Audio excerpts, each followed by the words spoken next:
Leader TV में हिकु भेरो ॿीहर भलेकार असां जूं ॻाल्हियूं जनाब इनाम शेख साहब जारी आहिनि। इनाम शेख साहब मूंखे लाड़काणे ते हवाल पे हलियो वक़्फ़े खां अवल, सो पाण लाड़काणे शहर ते त मुख़्तसर ॻाल्हायूं।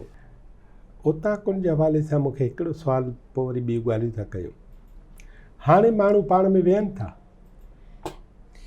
हा वेहनि था, पर उहो जेको हिकिड़ो इंक्लूसिव कल्चर आहे न, उहो न आहे। उहो हाणे जेको आहे सो जेके हुननि जा मौज़ू आहिनि इन क़िस्म जूं वॾियूं ओताकूं त कोन्हनि, उहे त वीरान थी वियूं। नंढनि नंढनि घरनि में ओताकुनि में या बंगलनि में माण्हुनि जी सिटिंग, के डॉक्टर वेठा, के इंजीनियर, के प्रोफेसर, ईअं त उन्हनि वटि प्लाटनि जो, साईं मुंहिंजे चवां कारोबारनि जो, धंधनि जो, ऐं वरी सुठियूं मानियूं खाधऊं, ॾाढा शराब बराब पीतऊं, इहो ट्रेंड आहे। हाणे जनरल गुड जे लाइ कुझु कोन्हे। सोसाइटीअ खे कीअं तब्दील कजे, सोसाइटीअ खे कीअं सर्व कजे, उहो स्पिरिट तक़रीबन ख़तमु थी वियो आहे। हाणे जेको लुट जो मार आहे उन में हिसो कीअं मिले इन ते सॼो हूंदो आहे, या जेको असां वटि आहे उनखे अॻिते वधाइण में कहिड़ो, मिसाल तौर ते असांजी ख़ुदि कम्यूनिटी आहे, शेख कम्यूनिटी। अफ़सोस जी ॻाल्हि आहे, माना हू चाहिनि जंहिं पासे वेंदा शहर जी MP जी सीट उनखे मिलंदी, पर अफ़सोस जी ॻाल्हि आहे त उन्हनि में हेॾा ऑफिसर, वापारी, मुख़्तलिफ़ क़िस्म जा वॾा इल्यूमिनरीज़ हुजण जे बावजूदि हुननि जो को ख़ासि अहिड़ो शहरनि जे भलाईअ में को किरदारु कोन्हे। इज्तमाही भले जे लाइ उन्हनि वटि को प्लान कोन्हे को। ईअं माना तव्हां ॾिसो त हिते पारसी कम्यूनिटी आहे, मेमुण आहिनि, खोज आहिनि। मां सभिनी पंहिंजे ॾिसंदड़नि खे चवां थो, खोजनि खे, आगा खानी ऐं बोहरी, इन्हनि खे असांखे रोल मॉडल बणाइणु खपे पंहिंजे शहरनि जे तरक़ी जे हवाले सां।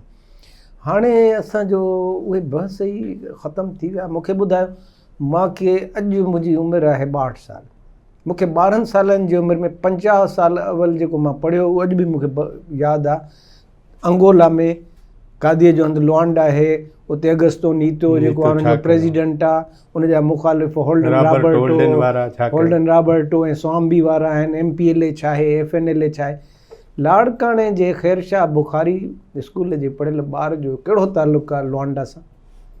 या जेको आहे सो साईं मुंहिंजे चवां, गांधी जेको साउथ अफ्रीका मां दॿे में चढ़ियो त पोइ हुन सां कहिड़ी वार्ता थी, या साईं मुंहिंजे चवां 1776 में जेका जंग आज़ादी अमेरिका जी थी त उन में ॿिनि में नॉर्थ ऐं साउथ में कहिड़ा स्प्लिट थिया। इहे हुया उन दौर जे 12, 13, 14, 15 सालनि जी उमिरि जी ॼाण जा डायमेंशन्स।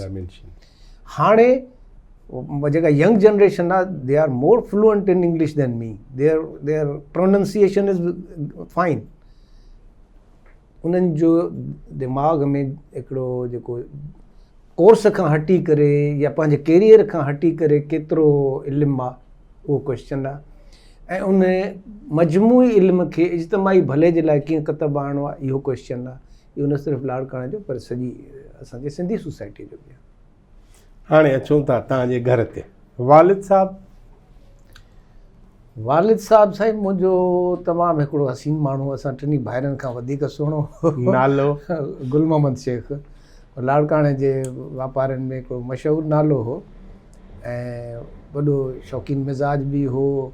और फिल्मनि जो तमामु घणो, जेको फिल्मनि ऐं मौसीक़ी ॾे असांजो टिल्ट थियो उहो उनजे करे थियो। लिटरेचर जे उहो वालदा जे करे थियो, जो उहा इन शयुनि में दिलचस्पी रखंदी।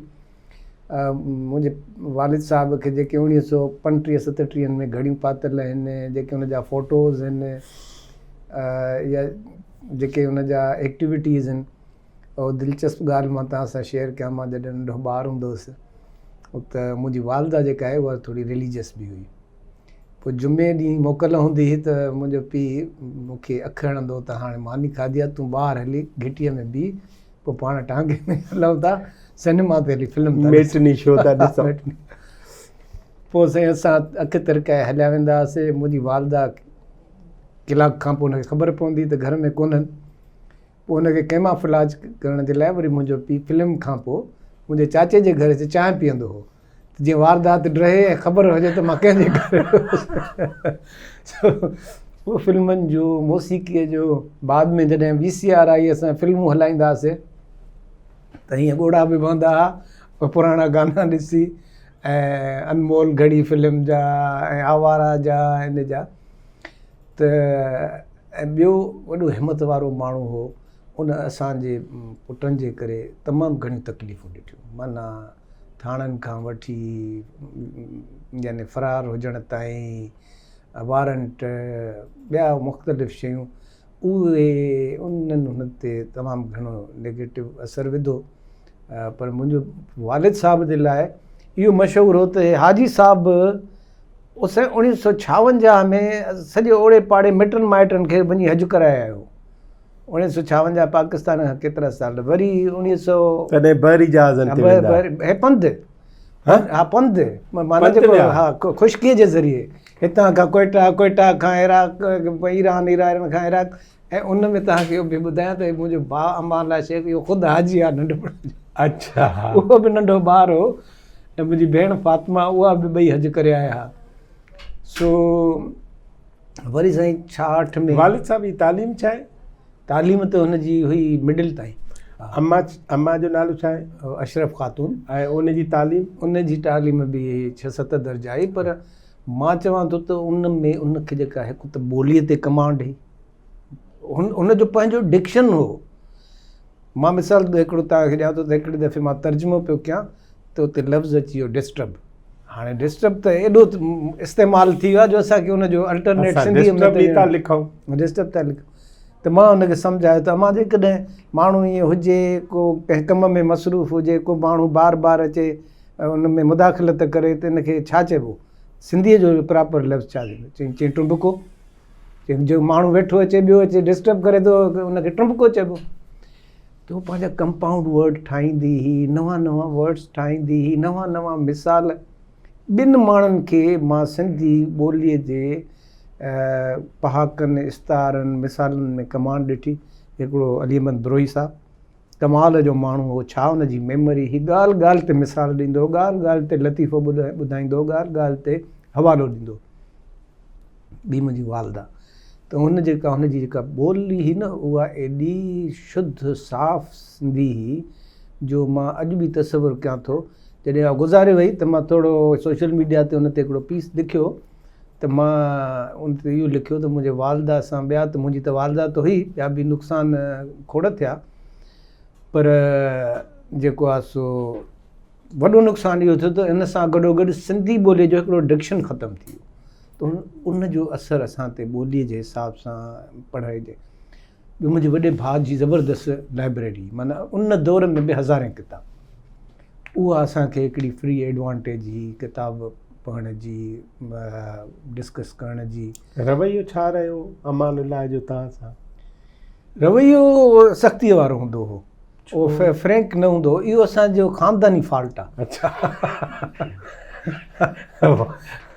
वालिद साहब हा उहो बि हूंदो हो पर हुनजी कावड़ बि ॾाढी हिकिड़ी मशहूरु हूंदी हुई उहो जीअं तव्हांजो वालिद साहब तव्हां सां फ्रैंक हो न ईअं उहो न हो। अच्छा माना कावड़ असांजे ख़ानदान में हिकिड़ो ख़ानदानी फॉल्ट आहे असांजे त उहो रहियो आहे। भाउ जो बि रवैयो बाद में जॾहिं असां इक्वल थियासीं वेठो लिटरेचर में त हाणे त ॿी ॻाल्हि आहे पर हुन में नंढे हूंदे हुनजी कावड़ हूंदी मशहूरु त इहो असांजे घर जो क्रेडिट जेको पॉलिटिकल ऐं लिटरेरी जेका टिल्ट आहे या लाड़ो आहे उहा मुंहिंजे भाउ खे थी वञे ऐं उहो बि इन जे करे जो हो ख़ुदि हिकिड़ो बाग़ी क़िस्म जो इंसानु नंढे हूंदे ई घर मां भॼी वेंदो घर वारा ॻोल्हींदा वठंदा।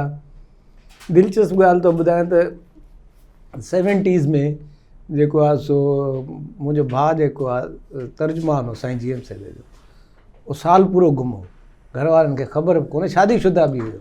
मुंहिंजो पीउ ऐं चाचो सीर जी GM सैदे ॾे विया जहिड़ो करणु त तो असांजो हमराह या अॻुवा करायो आहे ऐं हुनजो असांखे ॾस पतो ॾिए त उहो आहे किथे।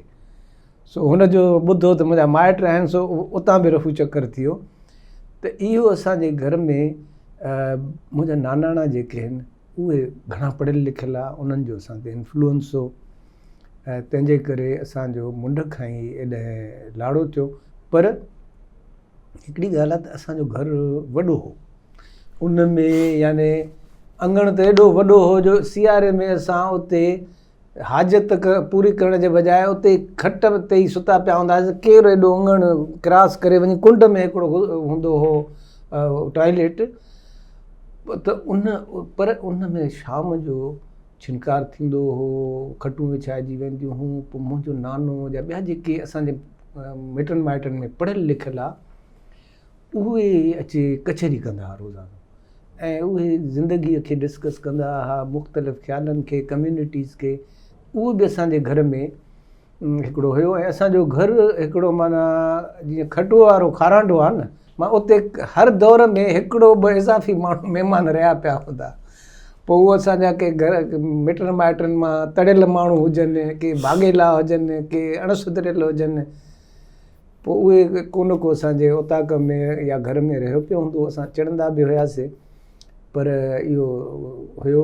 ऐं मुंहिंजी वालदा जेका आहे, तव्हां इन मां अंदाज़ो लॻायो त हू फ्रिजूं ब्रिजूं त उन्हनि असांजे नंढपण में न हुयूं न, त हू हमेशह ॿिनि खनि माण्हुनि जी मानी वधीक जेका आहे सा पचाईंदी हुई।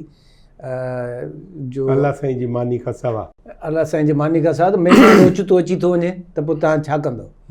ऐं उन ते हाजी साहिबु जेको आहे सो पियो ख़फ़ा थींदो हो त हीअ पीउ जे नत जी मानी आहे, हीअ जेका आहे सा मामे जे नत जी आहे, हीअ फलाण हे तालबन जो आहे, हे फलाण 5-7 जेके आहिनि से माण्हू त ईअं पिया था खाइनि, पोइ पारू थी थिए, पोइ हीअ थी थिए। पर इहो हिकिड़ो कल्चर असांजे घर में हिकिड़ो तमामु सुठो हो। ऐं वरी घर जे साम्हूं ओताक कही, उन ते सिंध मां जेके मफ़रूर हूंदा हुआ उहे बि अची रहंदा हुआ। उहे त वरी भाउ जे करे कॾहिं जाम साकी रहियो पियो आहे, कॾहिं कामरेड गुलाम रसूल साहब तो रहियो पियो आहे। असां नेशनलिस्ट हुआसीं, पर ईंदा सभु हुआ। कॾहिं मदद अली सिंधी रहियो पियो आहे, त कॾहिं वरी असांजा दोस्त, मुंहिंजा दोस्त, उहा हिकिड़ी पूरो वरी घर जे साम्हूं ॿियो घरु हो, जंहिं ते असां मानियूं बि पचाईंदा हुआसीं। तव्हांजो चीफ जस्टिस साहिबु जेको अहमद अली शेख साहिबु बि, उहो मुंहिंजो मारोट बि हो, क्लास फेलो बि हो, ऐं उते ई उहो बि अचे घणे क़दुरु वेहंदो रहंदो हो। त हिकिड़ी वॾी चौकड़ी हूंदी। ऐं असांजो घरु ईअं सम्झो त इल्म, अदब ऐं सियासत जे हवाले सां ज़ाती तौर ॿुधाए 1 2 3 4 तालीम मुंहिंजी तालीम मां पहिरियों ख़ैरशाह बुखारी प्राइमरी स्कूल आहे दड़ी महले में, उतां कई 5 दर्जा। पोइ वयसि पायलट स्कूल लाड़काणो आहे, उते पंहिंजी मैट्रिक कयमि। मैट्रिक खां पोइ इंटर कयमि डिग्री कॉलेज लाड़काणे मां। पोइ ऑनर्स फिलासफ़ी में कयमि उन में कराची यूनिवर्सिटीअ मां, ऐं उन असांखे कल्टिवेट कयो ॾाढो। पोइ वरी मास्टर्स कयमि इंटरनेशनल रिलेशन्स में सिंध यूनिवर्सिटीअ मां, उहा डिस्टिंक्शन सां ई फस्ट पोजीशन। उन खां पोइ हल्को फुल्को नौकरियुनि जो सिलसिलो शुरू थी वियो। हाई स्कूल में टीचर, टीचर्स हिकिड़ी मां तव्हांखे ॿुधायां, असांखे जेके बि टीचर्स मिलिया न, 90% टीचर्स वाइज़, लविंग ऐं सर्विंग ऐं with great dedication and attachment. Teacher असांजो हिकिड़ो प्राइमरी में जेको मिलियो साईं अब्दुल रसूल शेख, उहो मुंहिंजी ॾाॾीअ जो मासात हो। मां थोरो खशट हूंदो हुउसि, शरारती, त मुंहिंजी ॾाढी तंग थी पई। हिकिड़े ॾींहुं चयईंसि, इहे लफ़्ज़ मूंखे यादि आहिनि, चई अदा हिन मुंहिंजे छोकिरे खे त वञी विझ इन में, विझ माना को जेल हुजे या का अहिड़ी शइ, मुंहिंजे छोकिरे खे त स्कूल में वञी विझ। पोइ उहो प्राइमरी स्कूल में साईं बख्शल हो, साईं अमीर बख्श हो, ऐं उन्हनि जा वॾा पाण में वरी उन्हनि जी उस्तादनि जी हिकिड़ी धार ॿोली हूंदी। मिसाल, साईं अमीर बख्श साईं गौस बख्श खे चवंदो त इहो खे न्याप मोकिलींदो, असांखे चई त घीसे खे चओ त घसीटो ॾे। हा, इहा हिननि जी डिक्शन हूंदो हो, घीसो माना कंजूस। अच्छा, कंजूस खे चयो त घसीटो ॾे, माचिस ॾे। अच्छा, माचिस ॾे। अहिड़ी क़िस्म जी उन्हनि असांजी लर्निंग कई। पोइ हाई स्कूल में आयासीं, हिक खां हिकु टीचर हो, साईं ॼाम, साईं मोहसन चन्नो, साईं अली रोशन सुरयो, ख़ासि तौर ते मां नालो खणंदुसि साईं उस्मान सुमरे जो।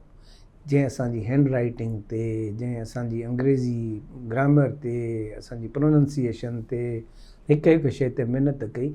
छा त उस्ताद आहे, माना असांजे क्लास में पेन सां लिखणु हिकिड़ो गुनाह हूंदो, स्टील हूंदी, उनजी बि ज़ेड या ओ ख़ासि निब हूंदी ऐं ख़ासि कापियूं हूंदियूं, उन ते उहो असांखे बाक़ाइदे तव्हां अॼु बि ॾिसंदव त पायलट स्कूल मां असांजे जनरेशन में पढ़ियल जेके शागिर्द आहिनि उन्हनि मां तक़रीबन सभिनी जी हैंड राइटिंग सुठी आहे। साईं अब्दुल ख़ालिक सूमरो हो, अहिड़े तरीक़े सां असांखे उस्ताद तमामु सुठा मिलिया। डिग्री कॉलेज जो एॾो भलो माहौल हो जो असांजो प्रिंसिपल ई उर्दू स्पीकिंग हो, साईं मोहम्मद शरीफ़, उन में अंग्रेज़ी पढ़ाईंदड़ लेक्चरर प्रोफेसर उर्दू स्पीकिंग आहे। इहो वरी धार शहर जो चैप्टर हो, उर्दू स्पीकिंग एॾा इन्वॉल्व हूंदा हुआ शहर में त मां सम्झां थो त पैरेलल असां सियासत बि कई, पर उन सां गॾोगॾु पढ़ाई बि असांजी मुसलसिल थींदी आई। ऐं कंहिं बि स्टेज ते पोइ वरी जॾहिं कराची यूनिवर्सिटी में आयासीं, डॉक्टर मंज़ूर, डॉक्टर अंसारी, डॉक्टर सईद, एॾा सुठा, नौमानुल हक़ जेको BBC ते ख़बरूं पढ़ंदो हो, बाब नौमानुल हक़ से ख़बरें सुनिए, हाणे पोइ वरी डीन थियो। डॉक्टर सईद था चओ, सईद ज़मान सिद्दीक़ी साहब न, ॿियो डॉक्टर सईद अहमद ख़ान हो, उहो असांखे मुस्लिम फ़िलासफ़ी पढ़ाईंदो हो, ज़बरदस्तु। हुनजो डॉक्टर काज़ी कादिर, इते जेका मुंहिंजी जेका इल्मी इंसाइट जेका मूं में पैदा कई न ऐं कॉन्फिडेंस जेको पैदा कयो, उहो कराची यूनिवर्सिटी। ऐं इन तालीम वारे किसे खे पोइ IR खां पोइ न पढ़ियो? न, पोइ असुल में मां नंढपण खां मुंहिंजो जेको दिमाग़ु हो न या मुंहिंजी शख़्सियत हुई, उहा एक्टिविस्ट वधीक कई, प्रैक्टिकल वधीक कई। न त हे जेके PhDयूं इहे तंहिं दौर में पकोड़नि ऐं संबोसनि ते हीअं थींदियूं हुयूं त भाई हिकिड़ो मकालो लिखो अंधो मंडो, हिकिड़ी दावत कयो, ॿ सेमिनार कयो, दावत कयो, हुन में पेस्ट्रियूं ऐं संबोसा खणी अचो, सेमिनार थींदो, साईं वाह वाह ज़बरदस्त थी वियो। अलाए छो मुंहिंजे दिलि ई हुन चयो। मूंखे 2 रिग्रेट्स आहिनि ज़िंदगीअ में। हिकिड़ो त PhD न कयुमि, रुगो बैन उहो त पोइ हाणे हज़ारों ख़्वाहिश ऐसी कि हर ख़्वाहिश पे दम निकिले वारो चकर आहे। पर इहे आहे त मां जेकॾहिं इहो PhD कयां हा त शायदि वधीक सर्व करे सघां हा ऐं वधीक, पर basically I am not academician. इन जे करे ई मां विच मां ट्विस्ट करे एडमिनिस्ट्रेशन में हलियो वियुसि ऐं मां महसूसु कयो त I can be a good administrator. ऐं पोइ जॾहिं मां अल्लामा इक़बाल में यादि बि, पर उहो सभु कुझु खां पोइ पाण हिकिड़ी नंढड़ी साई वठूं, हिकिड़ो सॼो जहान आहे तुंहिंजी ज़िंदगी जो जेको क़ौम परस्त फ़िलासफ़ी सां अटैच्ड आहे। GSM स्टूडेंट फेडरेशन जो तूं तमामु मुतहरिक ऐं सरगर्म माण्हू रहियो आहे, उन ते असां तव्हां सां ॻाल्हाइण था चाहियूं। नाज़रीन, हिकिड़ी नंढड़ी साई खां पोइ पाण गॾु था थियूं। असां सां गॾु रहिजो। इनामुल्लाह शेख साहब सां असांजूं ॻाल्हियूं जारी आहिनि।